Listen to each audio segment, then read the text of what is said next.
अगली चीजें भी रोशन होती हुई नजर आएंगी। इसकी मिसाल यह है कि अगर खुदा कुरान में किसी पिछली उम्मत की बात करता है तो हमें पिछली उम्मत की बात भी पता चल जाएगी, और उसी एक म्यार पे उतरने वाले हर उस शख्स की बात भी पता चल जाएगी जो उसकी सुन्नत पे पैरवी करेगा या उस जैसा होने की कोशिश करेगा। खुदावंद मुताल ने एक तज़किरा किया है पहली खिलाफत और पहली हुज्जत हजरत आदम का, और वहां खुदा ने वाज़े तौर पे एक किरदार का नाम लेके बताया है कि जब अल्लाह ने आदम की खिलाफत का ऐलान किया तो मलाइका की महफिल में बैठा हुआ एक जिन, जिसे मलाइका की महफिल में बिठा दिया गया था, उसने अल्लाह की इस हुज्जत की अताअत का इनकार कर दिया था। खुदावंद मुताल ने वाज़े तौर पे बताया कि जब उसने अल्लाह की हुज्जत की अताअत का इनकार कर दिया तो फिर उसने खुदावंद मुताल से अपनी इबादतों के इव्ज़, अपने सजदों की कीमत की सूरत में एक वक्त मुअय्यन मांगा कि मुझे मोहलत दी जाए। तो खुदा ने उसके साथ एक मुआहिदा किया और उस मुआहिदे का जिक्र कुरान में मौजूद है। अब आप ज़हन में रखिएगा कि तज़किरा हज़रत इमाम हसन होने लगा है। खुदावंद मुताल ने इब्लीस से ये मुआहिदा किया कि हम तुम्हें मोहलत देंगे, हम तुम्हें वक्त देंगे ताकि तुम खुल के हमारा मुकाबला करो, लेकिन मैं ये वादा करता हूं कि जो मेरे होंगे वो तेरे नहीं होंगे और जो तेरे होंगे वो मेरे नहीं होंगे। ये मुआहिदा अल्लाह ने इब्लीस से किया, फरिश्तों की महफिल में बैठ के किया, अलैहिस्सलामों की मौजूदगी में किया, और आज भी वो मुआहिदा कुरान में लिखा हुआ है कि हम तुम्हें मोहलत देते हैं एक वक्त तक। ये मोहलत है, माफी नहीं।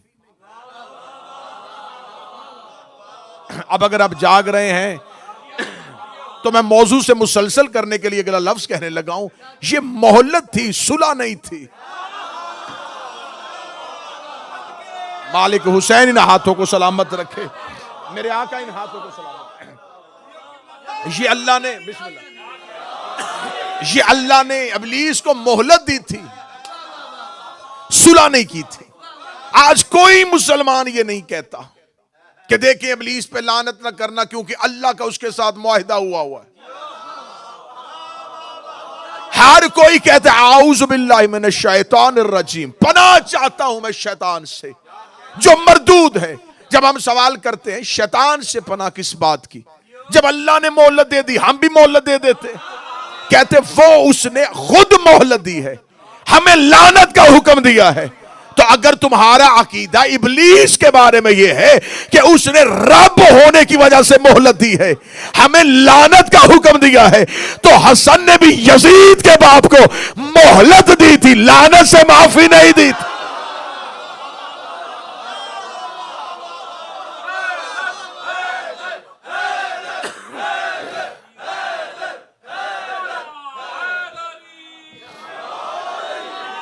मौला हुसैन इज्जत अता सैयद है, कौन है इज्जत।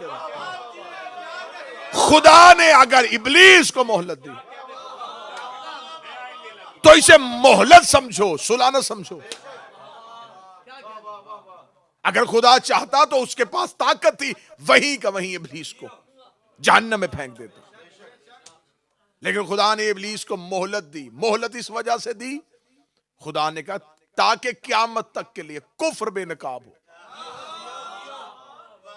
अगर मैं तुझे जिंदा नहीं रखूंगा तो लोगों के दिलों के अंदर मेरी दुश्मनी रहेगी, जाहिर नहीं होगी। लिहाजा मैं अपना इख्तियार जबरन इस्तेमाल नहीं करूंगा, मैं अपने ओहदे का इस्तेमाल ताकत के जरिए नहीं करूंगा। मैं लोगों को इख्तियार दूंगा, तुझे माने या मुझे माने।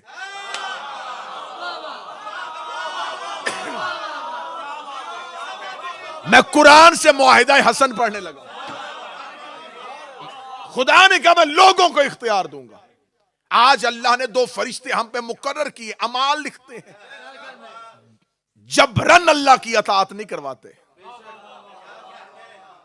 वरना जो दो फरिश्ते अमाल के लिए रखे हैं उनमें से एक फरिश्ते को हुक्म दे देता, गुनाह करने लगे तो गर्दन मरोड़, मेरी अता से बाहर निकलने लगे तो फौरन लाइलाज मर्ज में मुब्तला कर देना। आज कोई भी गलती ना करता, खुदा ने फरिश्ते मुकर्रर किए, खुदा ने कहा देखो सिर्फ किसकी पैरवी करता है, मेरी या मेरे दुश्मन की। मेरे मालिक, तू हमारा खालिक है, तू हमारा राज़िक है, तू हमें बगैर मांगे हुए इतनी नेमतें देता है, हम तुमसे सवाल भी नहीं करते और तू हम पे इतनी नेमतों की बारिश करता है। हदायत नेमत है, बाकी नेमतों में कमी कर दे, एक नेमत का इजाफा कर दे, वो नेमत ये कर दे कि हमसे गुनाह हो ही ना, हमसे गलती हो ही ना, हमें जबरन अपनी अताअत करवा। जब जबरन करवाएगा थोड़ी देर जबरन करेंगे, फिर आखिर हमें आदत पड़ जाएगी तेरी अताअत की। खुदा ने कहा नहीं, दो चीजें तुम्हारे सामने रहेंगी, अल्लाह भी रहेगा और अल्लाह का दुश्मन इब्लीस भी रहेगा। वो बुलाएगा अपनी तरफ, वो तुम्हें दुनिया सजा के देगा, हम आजमाइश से देंगे।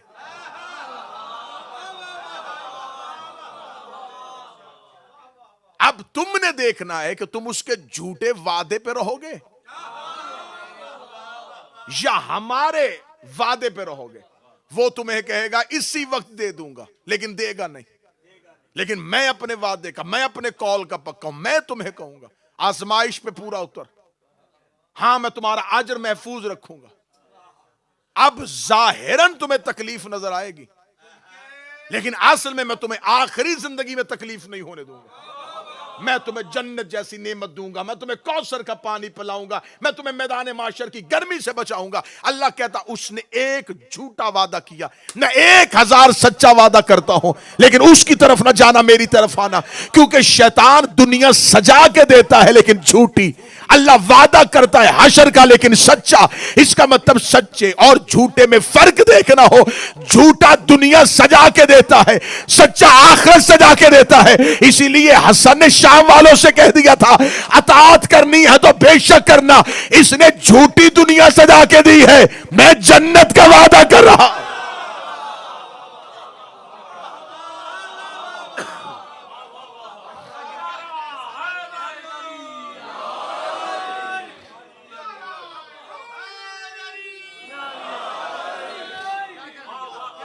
अब ये पहला एग्रीमेंट था, ये पहला मुआहिदा था, ये पहला मुआहिदा था जो अल्लाह और इब्लीस के दरमियान।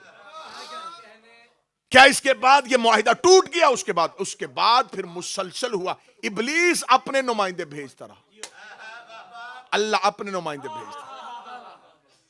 फिर हर दौर में इब्लीस के नुमाइंदों और अल्लाह के नुमाइंदों के दरमियान बहुत से ऐसे मुआहिदे हुए जो कुरान में मौजूद है। सरकश था फरौन और नुमाइंदा था इब्लीस का। उस दौर में अल्लाह के नुमाइंदे का नाम मूसा था। हजरत मूसा ने सामने आके फरौन को, कुरान में सबसे ज्यादा जिस नबी की बात हुई है वो हजरत मूसा।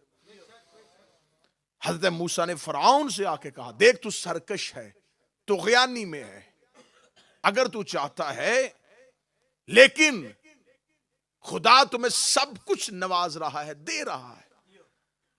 फरौन सबसे बड़ा, और फरौन की अगली बात सुनिएगा अजीजा ने मोहतरम, फरौन ने मूसा से दुश्मनी नहीं की, डायरेक्ट अल्लाह से की। उसने ये नहीं कहा था कि तू भी नबी और मैं भी नबी हूं, और लोगों से कहता इसको नबी ना मानो मुझे नबी मानो। वो कहता बेशक इसको नबी मानो, मुझे खुदा मानो। झूठा था, खुदाई का दावा किया और झूठा। अना रब्बकुमुल आला, मैं तुम्हारा रब हूं वो जो आला है। और हजरत मूसा बाजारों में जितनी सिफतें खुदा की बताता, फरौन कहता ये जितनी सिफतें बता रहा है ये मेरी हैं, ये सब कुछ मेरे पास है, ये सारा इख्तियार मेरे पास है। झूठा था, सच्चे की जगह पे बैठ गया।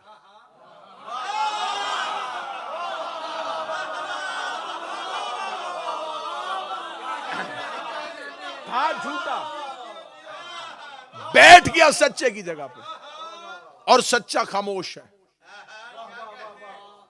मेरे मालिक तेरी जगह पे बैठ गया है, अब निकाल मूसा को, भेज अजाब। फरमाया बैठा रहने दे, इसे पता ही नहीं इस मसनत का तकाजा क्या है। थोड़ी देर बाद खुद ही सयाद उलझेगा अपने ही जाल में। मिंबर खाली हो, पढ़ने वाला मौजूद ना हो, और एक सामने से उठ के कहे मैं पढ़ लेता हूं। अब कोई उसे नहीं जानता और वो मिंबर पे बैठ जाए। अब आपने कहा शायद पढ़ लेता हो, लेकिन वो नहीं पढ़ सकता था। वो मिंबर पे बैठा या सामने से एक बच्चे ने चिट भेज दी। आप हमें बताएं कि शिया वजू का तरीका नमाज में कहां है? अब वो तो पढ़ना जानते नहीं थे, वो खामोश हो गए। फिर उस बच्चे ने पूछा बताएं ना जी, आप बैठे हैं जगह पे तो बैठ गए। अब जब देखा कि मजलिस का माहौल खराब होने लगा तो जनाब किबला नासिर जाफरी साहब उठे और उन्होंने माइक में आके ऐलान किया, उन्हें सिर्फ मजलिस पढ़ने दो, अगर वो पढ़ना चाहते हैं। उनको उठाया और उठाने के बाद मजलिस का माहौल बरकरार रखने के लिए कहा ये छोटे छोटे सवाल बाद में हमसे पूछ लिया करो, हमें पता है कि शिया वजू का तरीका कहां है। अब वो जो झूठा बैठ गया था और उसे पता नहीं था कि इस मसनत का तकाजा क्या है, जब सारे चले जाएंगे तो वो जाफरी साहब से कहेगा शादी अगर आज आप ना होते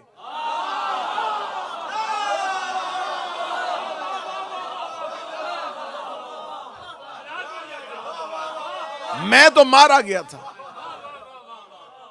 मैं तो शोखी में जाके बैठ गया, मुझे क्या पता था कि कितनी मुश्किल मसनद है।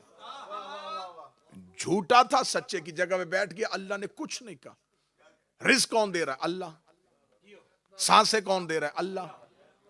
नेमतें कौन दे रहा है? अल्लाह। तो कहो अल्लाह से कि तेरी जगह पे बैठा है। तो आज कोई मौलवी नहीं कहता कि अल्लाह ने भी मान लिया था फिरौन की खिलाफत को।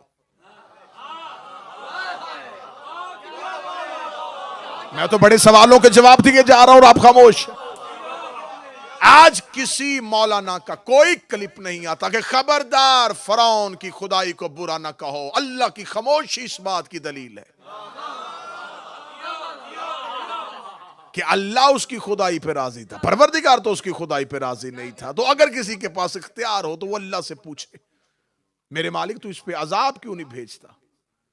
तो खुदा कहेगा जैसे दो चार और भी बैठ जाए, मेरी रबूबियत में क्या फर्क आएगा। न फरिश्ते इनकी अतात में, न अर्श पे इनका हुक्म चल रहा है, न कारखाना कुदरत ये चला रहे हैं, या सूरज ये तलू कर रहे हैं, न इनके इज़्न से गरूब हो रहा है। औकात इनकी क्या है, बसात इनकी क्या है, इख्तियार में इनके क्या है। चंद जाहिलों के या सामने अपने आप को खुदा बना बैठे हैं, तो मैं इनके मुकाबले पे आ जाऊं जो इतना बड़ा निजाम चला रहा है। क्या हुआ? निजाम तो नहीं, मुझसे सूरज का इख्तियार तो नहीं छीना, कायनात का निजाम तो इन्होंने मुझसे अपने हाथ में नहीं ले लिया। निजाम कायनात तो मैं चला रहा हूं। हाँ, चंद जाहिल इनसे सजदा कर रहे हैं, तो अब चंद जाहिलों की वजह से मैं अल्लाह अपना मकाम छोड़ दूं। तो जब अली से भी जाके कहा जाता या अली इनसे आके तख्त छीन, अली फरमाते मुझसे क्या छीना है, चंद जाहिलों की वजह से अली अपना इख्तियार छोड़ दे।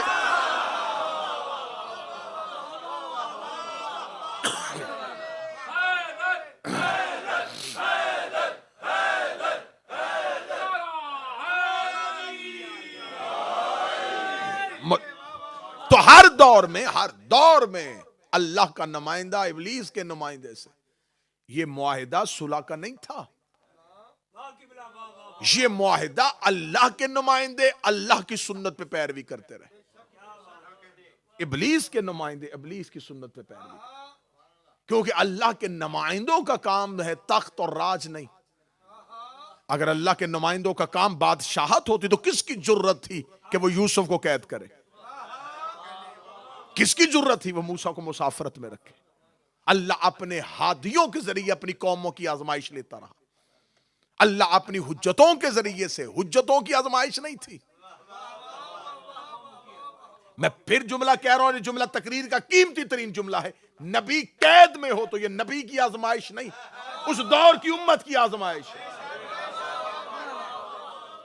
अब अगर आपने ये जुमला इतनी खूबसूरती से सुनिया है तो फिर हुसैन का वास्ता अगला जुमला भी सुनना।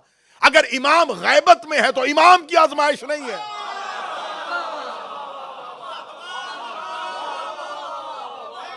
रैयत की आजमाइश है। वरना किसी भी हुज्जत पे कैद, सौबत, तकलीफ हुज्जत के लिए नहीं होती। उस दौर में मानने वालों के लिए आजमाइश है, मुनकरों के लिए सजा है। मानने वालों के लिए आजमाइश है कि वक्त की हुज्जत तकलीफ में है और वो खामोश है, और मुनकरों के लिए सजा है कि उन्होंने अल्लाह के नुमाइंदे को अजियत दी हुई है। तो हर दौर में जब नबी आजमाइश में होता था तो ये उम्मत आजमाइश में, नबी आजमाइश में नहीं था। हर दौर का इब्लीस का नुमाइंदा, तौहीद का नुमाइंदा, इब्लीस का नुमाइंदा, तौहीद का नुमाइंदा। हत्ता कि अल्लाह का सबसे बड़ा नुमाइंदा जमीन पे उतर आया जिसने आदम से लेके ईसा तक की नबुव्वतों की नुमाइंदगी करनी थी, और वो थे हुसैन के नाना। सबसे ज्यादा तकलीफ रसूल को 40 साल मक्के वालों ने दी। अजियतें, कांटे, कौन सी ऐसी तकलीफ है जो मेरे नबी को नहीं दी गई? जिला वतनी सबसे बड़ी तकलीफ होती, रसूल ने दी। लेकिन एक ऐसा वक्त आया कि रसूल को मक्के के कुफार के साथ एक मुआहिदा लिखना पड़ा।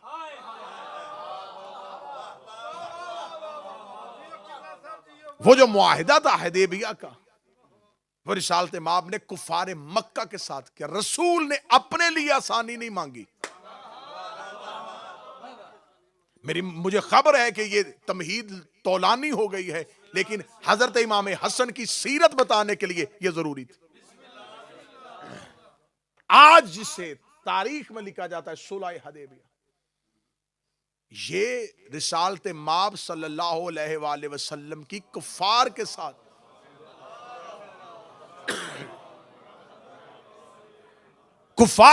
उनके मजहब को तस्लीम करना नहीं था। फिर आज इस सुलह की शर्तें जाके पढ़ो तो मैं नबी की जिंदगी खुल के सामने आ जाए। एक शर्त भी मेरे नबी ने अपनी जात की नहीं मनवाई, एक शर्त भी नहीं मनवाई। ये नहीं कहा कि मेरा जो मक्के वाला घर जो मेरे आबाओ अजदाद का तुम्हारे कब्जे में वो खाली करो, हम हाशमियों को रहने में आसानी दो ना। हर चीज अपने मानने वालों के लिए मंगवाई। कोई मुसलमान को अजियत नहीं देगा, किसी मुसलमान को तकलीफ नहीं दी जाएगी। हमारा कोई बंदा मक्के आ गया, तुम वापस ना करना, तुम्हारा आएगा तो हम वापस कर देंगे। ये ऐसी शर्त थी जिसमें अहले सुन्नत की तारीखों ने लिखा है, इब्ने खल्दून और इब्ने असाकर तक ने लिखा है, इब्ने तैमिया तक ने लिखा है कि इस शर्त में आके बड़े बड़े ईमान के दलेर भी नबी पे मशकूक हुए थे। बड़े बड़े वो लोग जिनके ईमान की आज मिसालें दी जाती हैं, वो नबूवत पे मशकूक हुए। और एक शख्स का तो बकायदा नाम लेकर रवायत लिखी जाती है, उसने कहा मुझे मोहम्मद पे इतना शक जिंदगी में नहीं हुआ जितना उस वक्त हुआ कि ये अल्लाह का रसूल है भी या नहीं है। ये कैसी शर्तें मनवा रहा है कि काफर पूरे हमारे तसल्लुत के अंदर भी आ जाएं, तो ये कह रहा है जो तुम मनवाओगे हम मानने के लिए तैयार है। बज़ाहिर तारीख को ये उस दौर के लोगों को ये लग रहा था कि नबी ये शर्तें उनसे दब के मनवा रहे हैं, लेकिन नबी की नजरें क़यामत तक की। नबी ये शर्तें दब के मनवा नहीं रहे थे, नबी उनको बेनकाब कर रहे थे। पूछा गया या रसूल अल्लाह ये कौन सी शर्त है कि उनका बंदा है तो हम वापस करें, हमारा मक्के चले जाए तो वापस ना करें। बाद में रसूल पाक ने फरमाया देखो अगर हमारा कोई बंदा वहां चला भी गया, अच्छा है वहां रहे। ये हमारा एक मुसलमान उनके पास नहीं गया, हमारा एक मुबल्लग उनके पास चला गया। वो जितनी देर रहेगा वो दीन की तबलीग करेगा। बेहतर है कि हमारा कोई शख्स उनके पास रहे ताकि हमारी बातें उन तक पहुंचाए। तो या रसूलल्लाह उनका बंदा आए तो वो वापस हम क्यों करेंगे? फरमाओ उसे थोड़ी देर अपने पास रखेंगे, इतना मुतासर होके जाएगा कि वापस जाके अपने ही खुदाओं को बुरा कहना शुरू कर देगा। अब रिसालत माब की जितनी शराइत थी उस मुआहिदे में, वो जितनी शर्तें थी, वो या मुसलमानों को आजमाइश से निकालने के लिए थी या इस्लाम की सरबुलंदी के लिए थी। आज भी तारीख अरब ये लिखती है कि रसूल अगर वो शरायत ना लिखते शायद इस्लाम इतनी तरक्की से ना फैलता जितनी तरक्की से उसके बाद फैला। अब हजरत इमाम हसन अलैहिस्सलाम का जो दौर आया है, आज बाद शियों में मैं अक्सर देखता हूं, मैं पाकिस्तान में भी देखा करता था, पोस्टर का टाइटल दे दिया जाता है शहजादा अमन का माता। यह लफ्ज इमाम हसन के लिए ना मखसूस किया करो, यह दुश्मन की तारीख है, यह शिया तारीख से लफ्ज नहीं लिया गया, यह दुश्मन की तारीख से लिया गया। दुश्मनों ने हजरत इमाम हसन का जब नाम लिखा था उसके आगे लिखा था शहजादा अमन, कि ये अमन चाहते थे, ये कौम में तफरीक नहीं चाहते थे, ये मुसलमानों में लड़ाई नहीं चाहते थे। लिहाजा ये दुश्मन की तारीख का लफ्ज है जो आहिस्ता आहिस्ता शियों की तारीख में आ गया कि शहजादा अमन। वरना इमाम हसन वही चाहते थे जो हुसैन चाहते थे। बहुत सी चीजें ऐसी होती हैं जो गलतुल आम होती हैं और फिर अकीदा बन जाती है। गलतुल आम चीज को वक्त पे ना रोका जाए तो 2 नस्लों के बाद वो अकीदा बन जाती है। हमारे मिंबर से बयान किया जाता है कि हजरत अब्बास लड़ना चाहते थे और हुसैन चाहते थे ना लड़े। ये गलत जुमला है। ये किसने कहा है कि अब्बास वो चाहते हो जो हुसैन ना चाहते हो?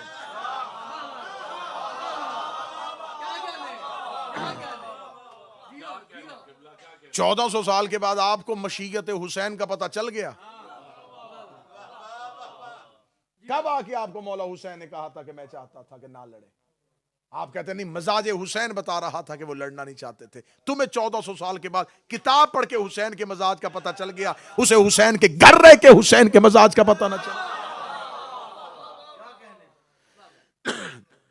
शहजादा अमन दुश्मन की तारीख का जुमला है, शहजादा अमन नहीं।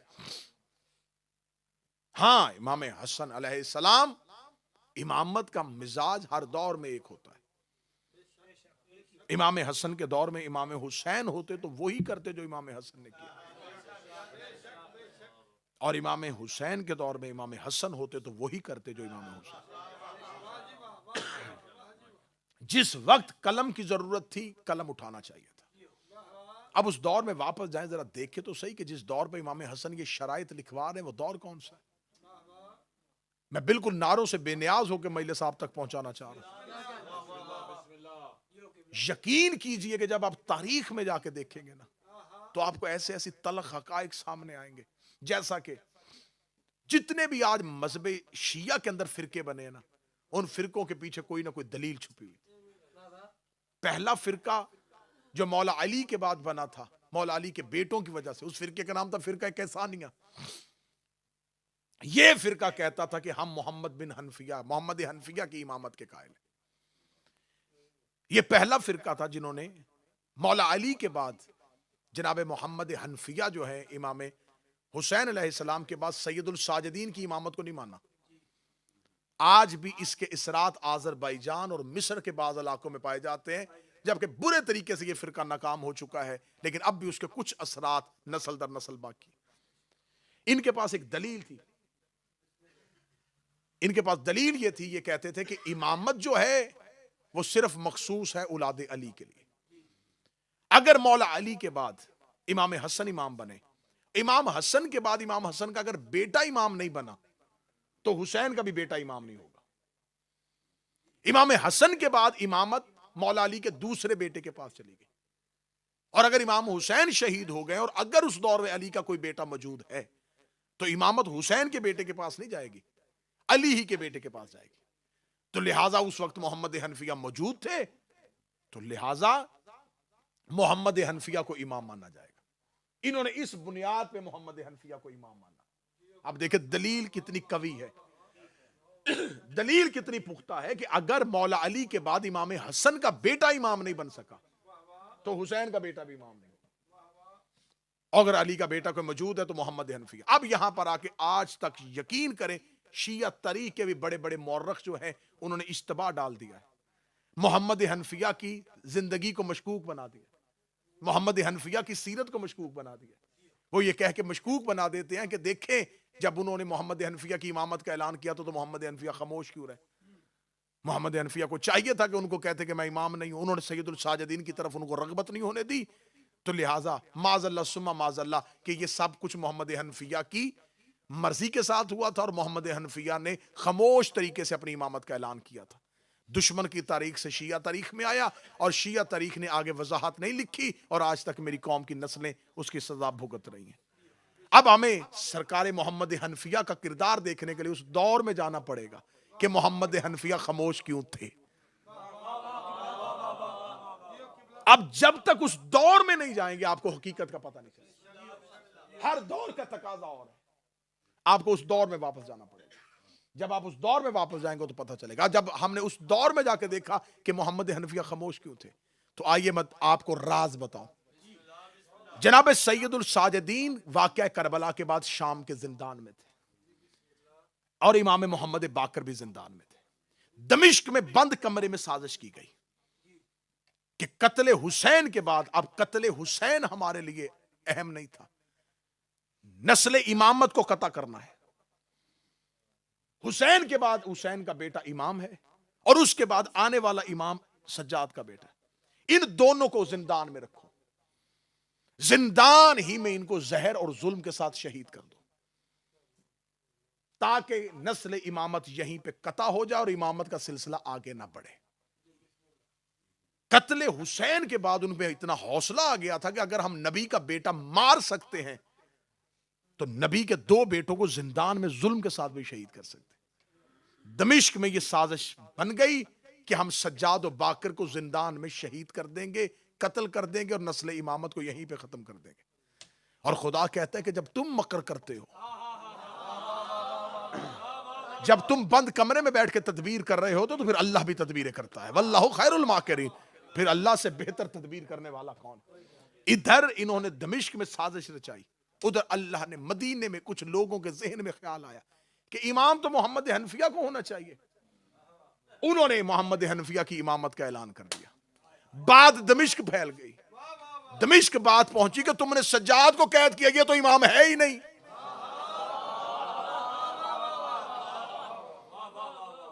अगला इमाम तो ये है ही नहीं, अगला इमाम तो अली का तीसरा बेटा है। और उसने मदीने में तैयारी कर दी और लोगों ने उसकी इमामत का ऐलान कर दिया और वो कत्ले हुसैन का बदला लेने के लिए आ जाएगा। अब उनकी निगाहें सज्जाद से उठ के मदीने चली गई। सज्जाद महफूज हो गए। पूरी तारीख अगर मुझे बंदा कह के एक जुमले में बंद करे तो मैं सैयदा से खैरात लेके एक जुमले में बंद करने लगा। हर दौर में अल्लाह हुज्जत को बचाने के लिए एक अबू तालिब जरूर रखता है।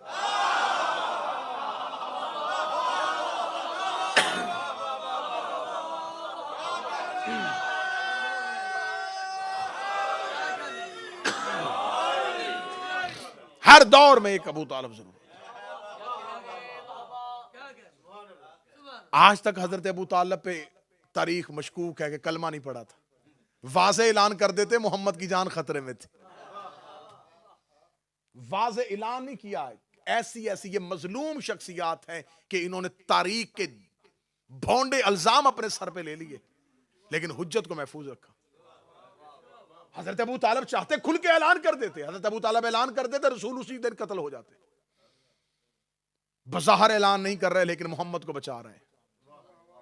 आज तारीख की मजलूम तरीन शख्सियत है अली का बाप, लेकिन सबसे बड़ा एहसान उसी का है।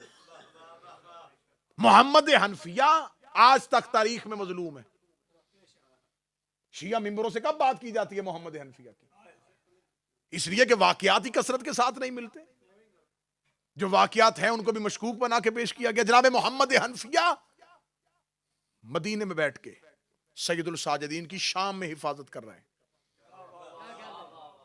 लेकिन अब ये देखिएगा, अब हिकमत देखिएगा, ये ना समझिएगा कि ये तौलानी हो गई, ये लंबी हो गई और मसलहत तौलानी हो गई। नहीं, मौके का इंतजार किया।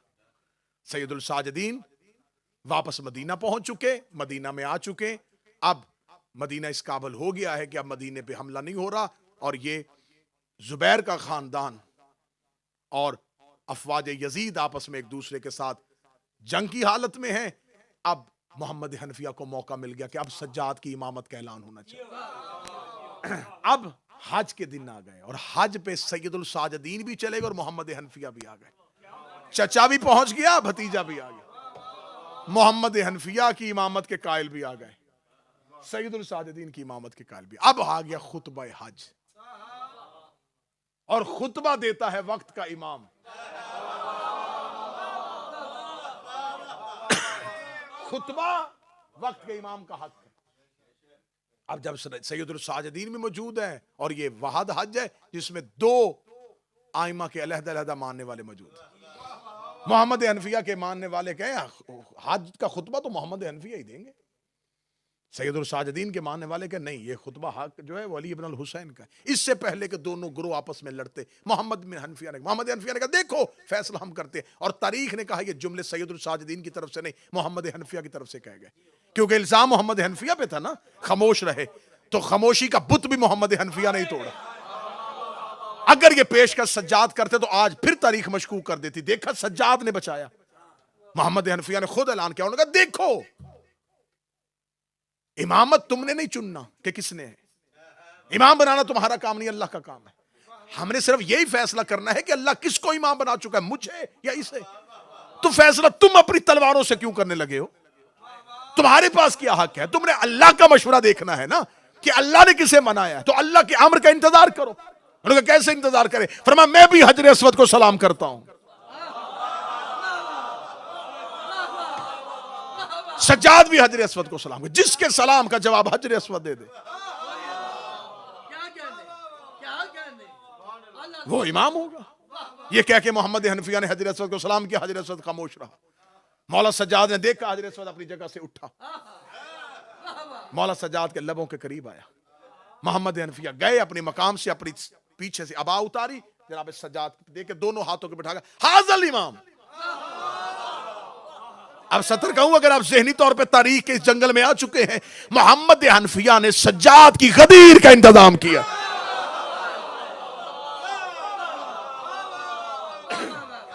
क्योंकि ये मोहम्मद थे, वो अली था। हर दौर का मोहम्मद, हर दौर की अली की इमामत का ऐलान।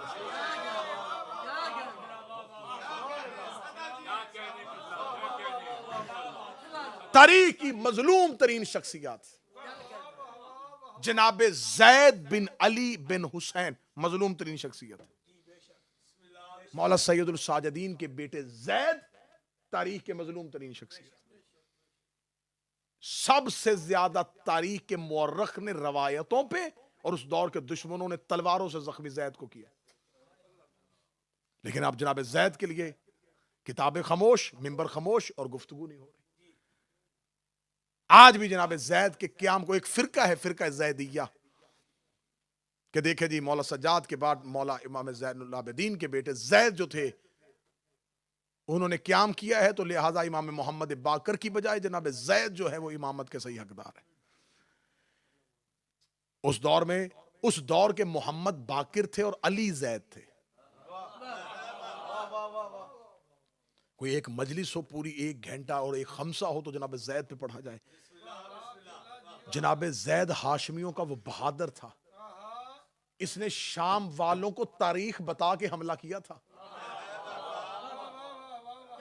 मैं फिर जुमला कहने लगा, कूफे में तारीख बता के हमला किया था। ऐसा इस्लाम की तारीख में, बल्कि इंसानियत की तारीख में ऐसा कोई फाते नहीं है जिसने ऐलान किया था कि कूफे की दीवारें जितनी ऊंची करनी है करो, मैं यकम सफर को हमला करने लगा हूं।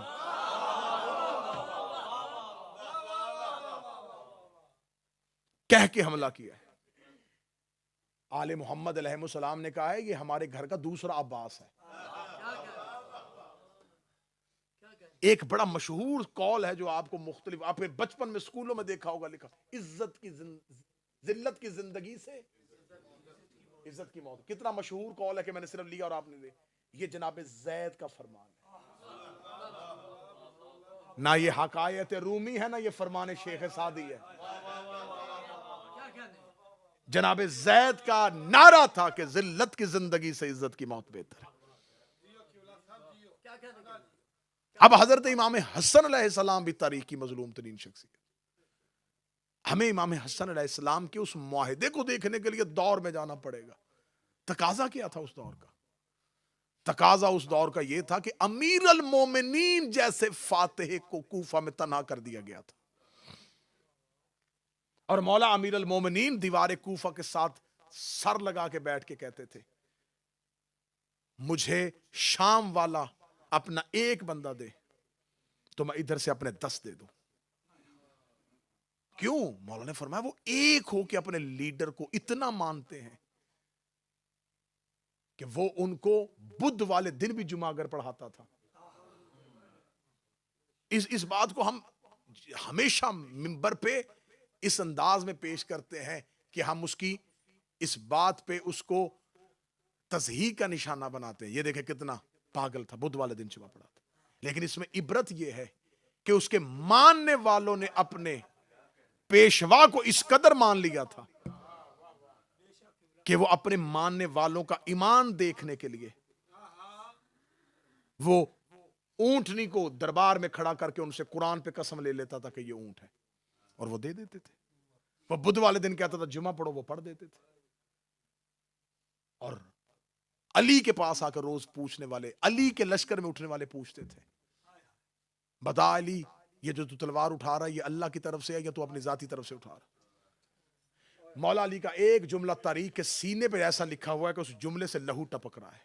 अली कहते हैं कि अली के लिए सबसे मुश्किल तरीन वक्त वो था जब अली को हिंदा के बेटे के साथ मुकाबल किया जा रहा था।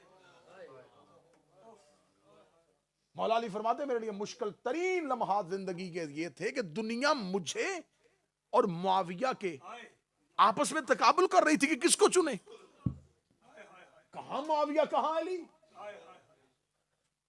ये थी उस अहद की मजलूम तरीन शख्सियत। तो मौला अमीर अल मोमिनीन को जब तन्हा कर देने के बाद मौला अमीर अल मोमिनीन को कूफा में, उसी कूफा में शहीद कर दिया जाता है, और अब इमामत आ गई है मौला हसन के पास। अब इमाम हसन से कहा जाता है तलवार निकाले। मौला हसन देख के कहते अगर तलवार निकालनी थी तो बाबा के साथ सफीन में क्यों धोखा किया, तलवार निकालनी थी तो मेरे बाबा को नहरवान में क्यों अकेला किया। अब इमाम हसन समझ गए थे कि अब फैसला तलवार नहीं करेगी, अब फैसला मैदान नहीं करेगा, फैसला हिकमत करेगी। इमाम हसन अलैहिस्सलाम ने इलाही नुमाइंदा होने की हैसियत से जैसे अल्लाह ने मुआहिदा किया था, और ये मिंबर के पे हाथ है, मुझे जितनी इसमें बहस करवाना चाहो हम करने के लिए तैयार हैं कि इमाम हसन ने बिल्कुल वही लफ्ज पढ़े थे। हसन ने शाम वाले से कहा था मैं तुम्हें मोहलत देता हूं।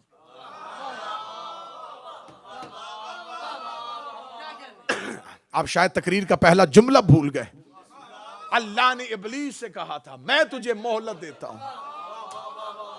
दूसरी बार यह जुमला हसन ने दोहराया तहरीर की सूरत में, मैं तुम्हें मोहलत देता हूं, मजमा बोल के हक अदा करना। तीसरी बार, पहली बार अल्लाह ने अर्श पे कहा था, दूसरी बार हसन ने तहरीर में कहा था, तीसरी बार हुसैन ने करबला के टीलों पे कहा मैं तुम्हें एक रात की मोहलत देता हूं।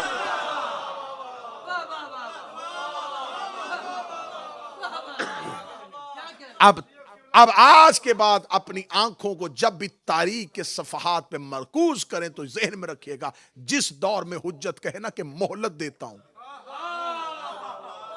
तो समझ लेना जिससे को दे रहा है वो इब्लीस का नुमाइंदा है, क्योंकि ये लफ्ज मोहलत देना ये इलाही नुमाइंदा उसी दौर में इस्तेमाल करता है जब सामने नुमाइंदा इब्लीस मौजूद। तो अब अगर हर एक अल्लाह ने कहा मोहलत देता हूं, आदम ने कहा मोहलत देता हूं, नूह ने कहा मोहलत देता हूं, सिर्फ क्योंकि वक्त बिल्कुल बीत गया, वरना लफ्ज मोहलत ही अगर पढ़ा जाता किस किस नबी ने किस किस को मोहलत दी, और लफ्ज मोहलत कुरान में कहां कहां इस्तेमाल हुआ। जनाब नूह ने अपनी कौम को क्या कहा कि मोहलत देता हूं, मूसा ने कहा मैं तुम्हें 40 दिन की मोहलत देता हूं, जनाब यूसुफ ने कहा मैं तुम्हें मोहलत देता हूं। मोहलत का लफ्ज जहां जहां नबियों ने इस्तेमाल किया था उस दौर में, अब हर एक मोहलत दे रहा, मोहलत मोहलत मोहलत मोहलत। इमाम हुसैन ने कहा मोहलत देता हूं, सैयदुल साजिदीन ने कहा मोहलत देता हूं, इमाम मोहम्मद बाकर ने कहा मोहलत देता हूं। अब मुझ पे सवाल करो तकरीर के आखिर में कि आप हमें बताएं कि अल्लाह से लेके अस्करी तक हर कोई मोहलत दे रहा है, मोहलत दी जाती है एक वक्त मालूम की।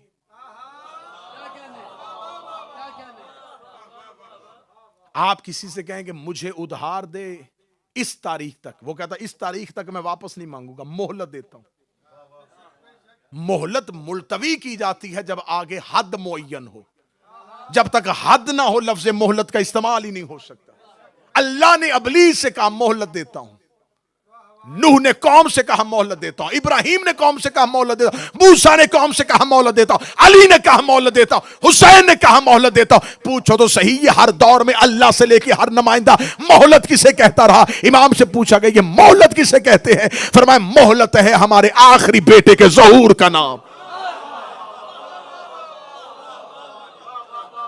ये मोहलत क़यामत के लिए नहीं है, ये मेहंदी के ज़हूर का नाम है। अब अल्लाह ने मोहलत दी थी तो अब अल्लाह ही जवाब लेगा ना। अगर अल्लाह ने इब्लीस को मोहलत दी तो जवाब अल्लाह को लेना चाहिए। अब मुझे बोल के बताओ, मोहलत अल्लाह ने दी, इंतकाम मेहंदी क्यों ले रहा? मोहलत अली ने दी, इंतकाम मेहंदी लेगा। मोहलत हसन ने दी, इंतकाम मेहंदी लेगा। हर दौर की हुज्जत की मोहलत के आखिरी दिन का नाम है ज़हूर महदी। और हर दौर की अल्लाह से लेके हर दौर की हुज्जत की मोहलत के इंतकाम का नाम है वलीउल असर। तो जब इमाम हसन ने अपने बचाने वालों के लिए मोहलत दे दी, मोहलत देता हूं, तो आज कोई यजीद ज़ादा ये ना समझे कि अगर हसन ने मोहलत दी थी तो हम उनको तस्लीम कर लें। जिन्हें मोहलत दी जाए उनके इंतकाम का दिन देखने का इंतजार किया जाता है, उनकी इज्जत नहीं की जाती।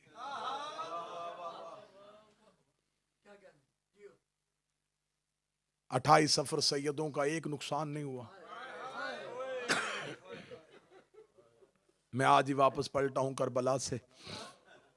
कल इस वक्त सरकार अबुल फजल अब्बास के हरम में मसमूम मदीना के मुसअब पढ़े जा रहे थे। मेरा मालिक आपको तौफीक दे। मैंने इस 40 के दौरान जितनी भी मजालस पढ़ी, मैं उसमें एक लफ्ज़ ज़ायरीन को ज़रूर बताता रहा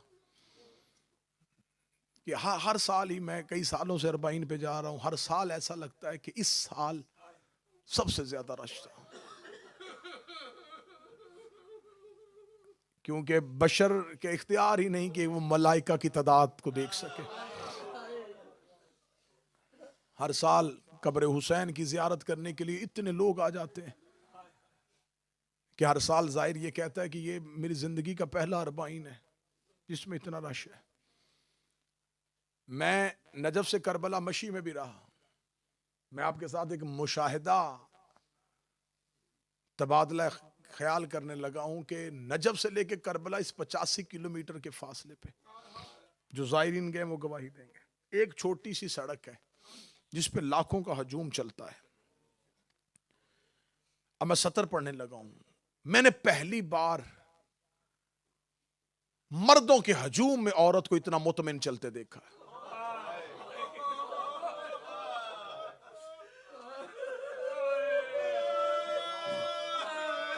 वरना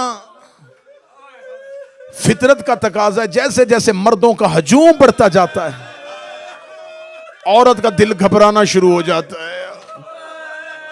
औरत सिन्फे नाज़क है, फितरती तकाजा है। जैसे जैसे मर्दों का हजूम बढ़ेगा औरत घबराना शुरू हो जाएगी। मर्दों का हजूम बढ़ता है, बेटी बाप तलाश करना शुरू कर देती है, बहन भाई को ढूंढना शुरू कर देती है। मैं 40 से वापस पलटा हूं, मेरे मौला हुसैन की अज़ादारों, मैंने नजफ से करबला तक इतना मुतमिन हो के रहमत भाई औरत को मुतमिन हो के चलते हुए देखा है। बाप मौक़ पे सो रहा होता था, बेटी सामान उठा के चली जाती थी, रो के कहती बाबा तू थोड़ा सो ले, मैं थोड़े पौल और चल लेती हूँ। बहन को भाई की परवाह नहीं होती थी, बाप को बेटी का खतरा नहीं होता था। इतने इत्मीनान से जब मैंने औरत को चलते हुए देखा, और अगर किसी भी औरत से जाके पूछा जाए इतने मर्दों में चलते हो तू घबरा क्यों नहीं रही, तो उसकी जुबान से एक ही जुमला निकलता था, मेरा अब्बास आसरा है, मेरा गाजी सहारा है। मैं घर से चली थी तो अब्बास के सहारे पे। मैंने कब्र अब्बास पे ये जुमला पढ़ा था और क़यामत खेल जुमला था, मैं जुमला दोहराने लगा हूं। मैंने कहा था आज हमारी बहनों को अब्बास पे इतना मान है, अब्बास की बहनों को अब्बास पे कितना।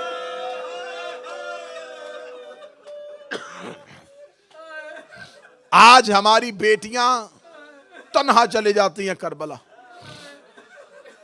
उन्हें पता होता है कि अब्बास मेरा वारिस है। कितना मुतमिन हो के आई थी अली की बेटी।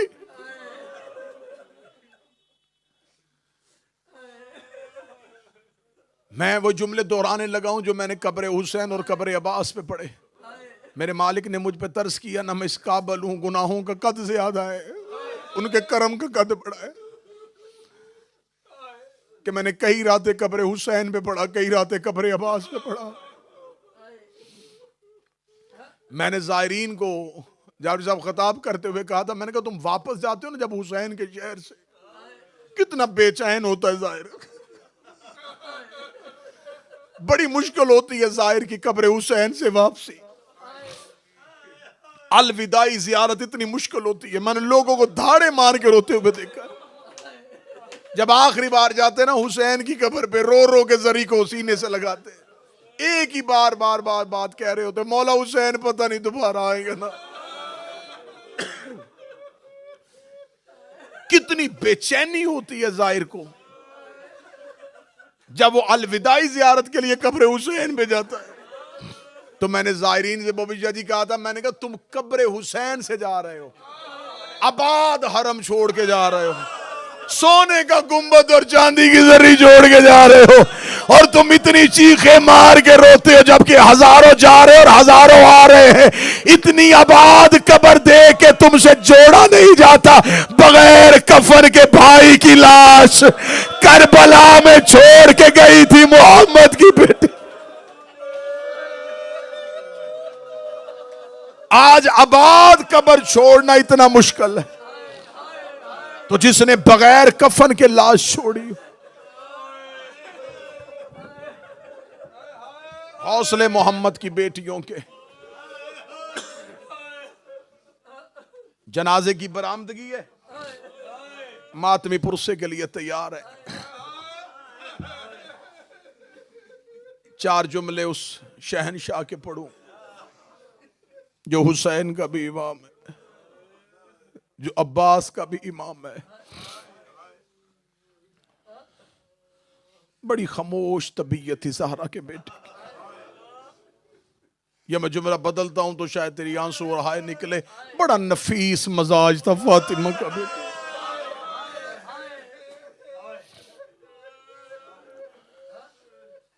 आज हमारी मिसालें इस घर के साथ दी नहीं जा सकती, लेकिन आपको समझाने के लिए मिसाल देता। बड़ा बेटा जो पहली औलाद और आखिरी औलाद बड़ी प्यारी होती है माँ बाप को।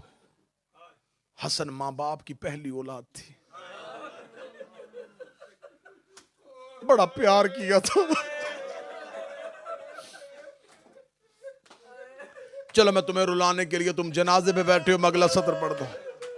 मौला हसन ज़हरा का मन्नतों वाला बेटा था, मुरादों वाला बेटा था। मक्के के लोगों ने भरे बाजार में मोहम्मद को ताना दे दिया था, तेरी औलाद कोई नहीं है। रसूल ने नमाजों में अल्लाह से हसन मांगा था, और जो औलाद मन्नतों से मांगी हो वो बड़ी प्यारी होती है। मौला हसन के दुनिया में आने के बाद कई साल ज़हरा हसन की मन्नतें उतारती थी। ये हाशमियों, तुमने अकबर का हुसन सुना है, ओए हसन के मातमियों, ये हाशमियों का पहला हसन, ये वो मोहम्मद था जो चेहरे पे नकाब लेके बाजार में आता था। मौला हसन घर से बाहर आने लगते, दरवाजे पे ज़हरा खड़ी हो जाती, रो के कहती हसन चेहरे पे नकाब ले, मदीने के लोगों की नजर न लग जाए। अब मैं जुमला पढ़ूंगा, अल्लाह जाने तुम हाय करे न करे। जिसकी चेहरे पे मां को नजर का खतरा था, उसके जनाजे पे तीर इतने लगे।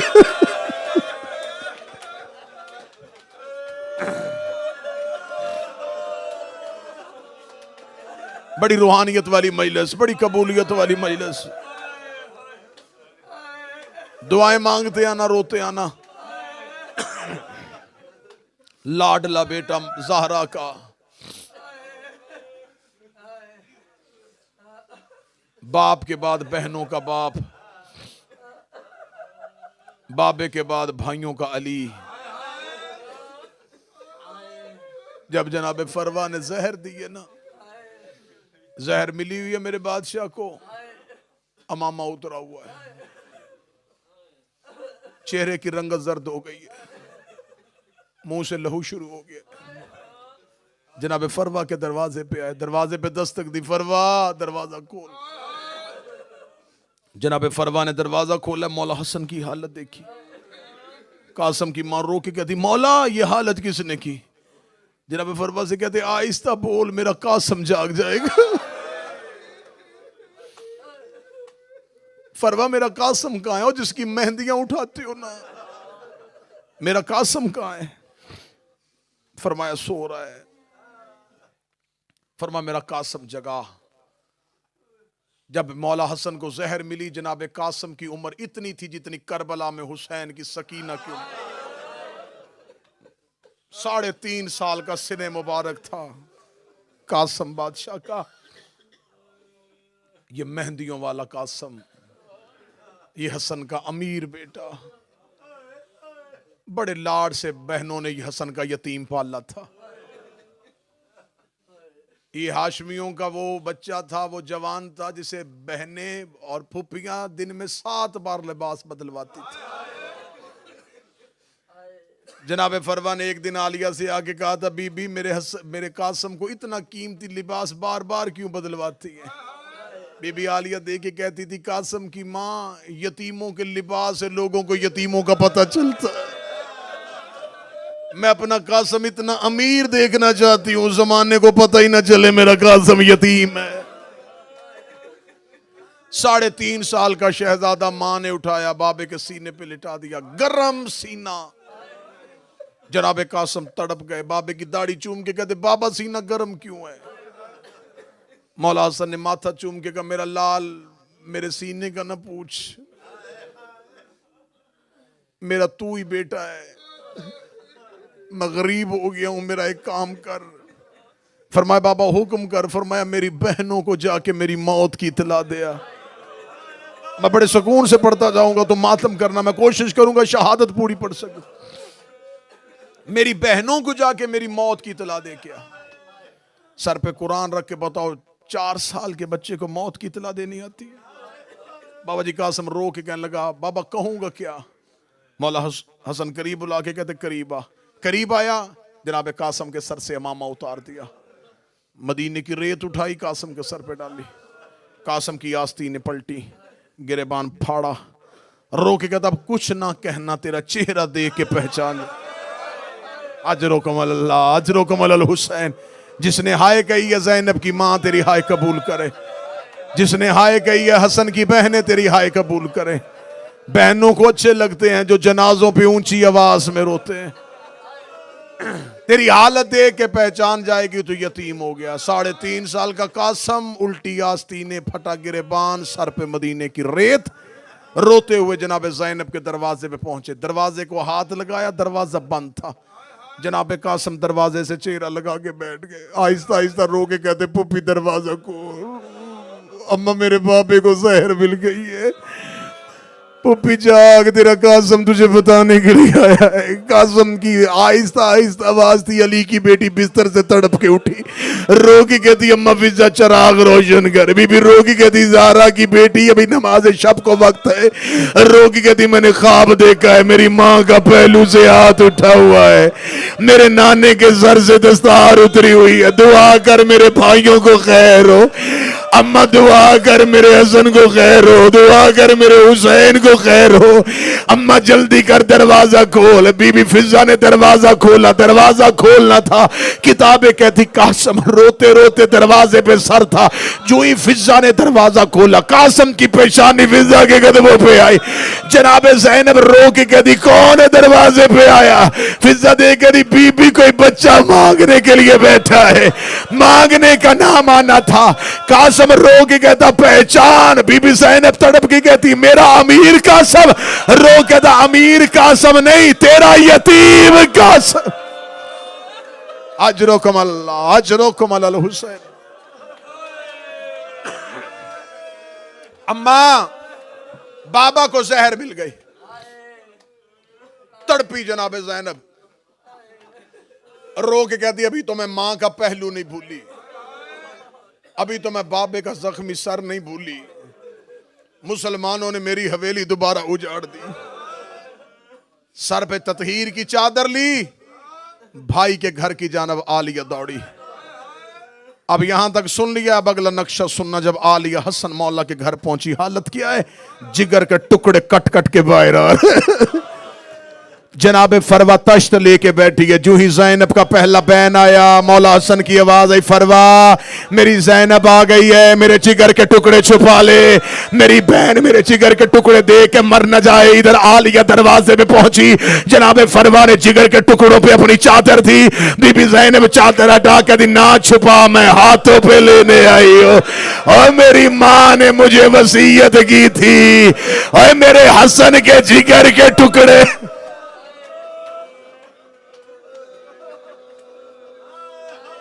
आ गई बहने, बस खत्म करने लगा हूं। आ गई बहने, आ गए भाई। हुजरे में मौला अली की सारी औलाद इकट्ठी हो गई।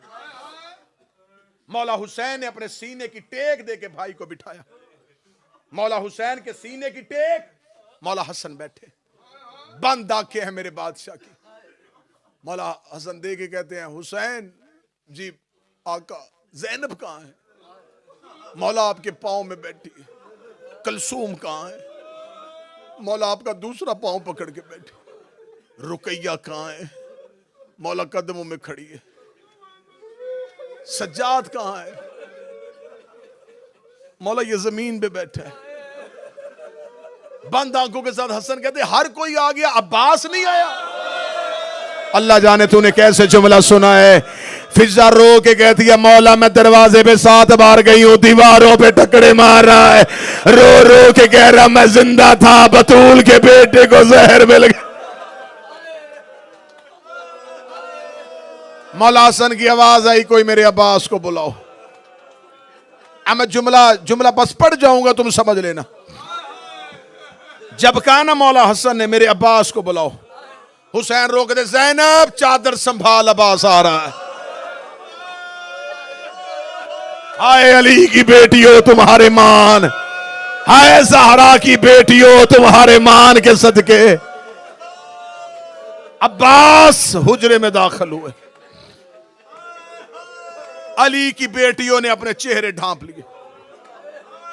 हालत अब्बास क्या है? गाजी के नौकरों यूं थर थर कांप रहा है अली का शेर, दाढ़ी आंसुओं से भरी हुई है। मौला हसन की आवाज आई, अब्बास को मेरे करीब लाओ। गाजी करीब आया। मौला हसन ने जख्मी हालत में अब्बास का सर अपने सीने पर रखा। मेरी मां फातिमा का बेटा। अब्बास अपना हाथ दे। सखी अब्बास देखना मेरी तरफ, सखी अब्बास का हाथ पड़ा। हुसैन जी मौला अपना हाथ दे। हुसैन का हाथ पकड़ के अब्बास का हाथ हुसैन के हाथ में दिया। रोकेगा मेरे बाद मेरे गाजी का ख्याल रखना, ये मेरी माँ ज़हरा का लाडला बेटा है। मेरी माँ जख्मी हाथों से इसके लिबास सीती रही है। मेरे बाद मेरे अब्बास को तकलीफ ना हो। हुसैन ने चीखें मारनी शुरू की। वो आवाज दे के हसन की आवाज आई, मेरी ज़ैनब को बुलाओ, मेरी कलसूम को बुलाओ, मेरी रुकैया को बुलाओ। अब जिस बंदे ने गलियों में मातम करना है, तीनों बहनों की चादरों के पल्लू एक ही बार पकड़े। अब्बास का दूसरा दूसरा हाथ पकड़ के हसन ने बहनों की चादरें अब्बास के हाथ में दी। अब्बास का दूसरा हाथ अपने सर पे रखा, सर पे रखेगा, मेरे सर पे हाथ रख के वादा कर, जब तक तेरी जिंदगी है मेरी बहनों की चादर कोई नहीं, और मेरी बहनों की चादरों का निगरान बन जाना।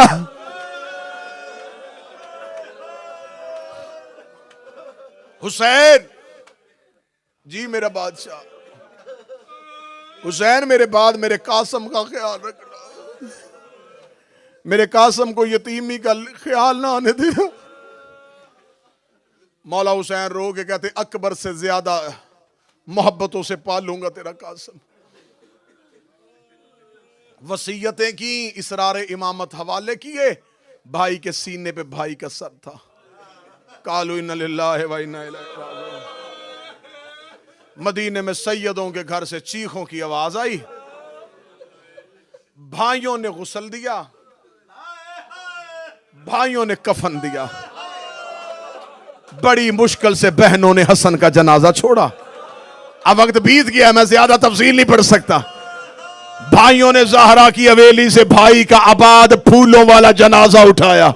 मदीने का बाजार आया, मोहल्ला बनी हाशिम का पहला चौक आया। 7 बंदों ने तलवारों के साथ हसन के जनाजे को रोके कहा कौन है? फरमाया मेरा भाई है। कहते कहां से आया है? कहते मर गया है, कब्र मोहम्मद पे दफनाने के लिए जा रहा हो। मैंने जिंदगी वक्फ की है बतूल के बच्चों की वकालत के लिए, मैं मरता हूं मर जाऊं, मैं जुमला छुपा नहीं सकता। एक कमीनी औरत ने सफेद रुमाल से इशारा किया, 300 तीर कमानों से आया, 300 तीरों का कमानों से आना था। अब्बास ने आती हुई तीरों की बारिश देखी, अब्बास ने हुसैन का चेहरा देखा, हुसैन की आवाज आई अब्बास जनाजा वापस कर, अब्बास जनाजा वापस कर। अब्बास जनाजे के सामने बाजू फैला के खड़ा हो गया, रोक के कहता तीर मारने का शौक हो करबला आ जाना, वहां रोकने वाला कोई नहीं होगा।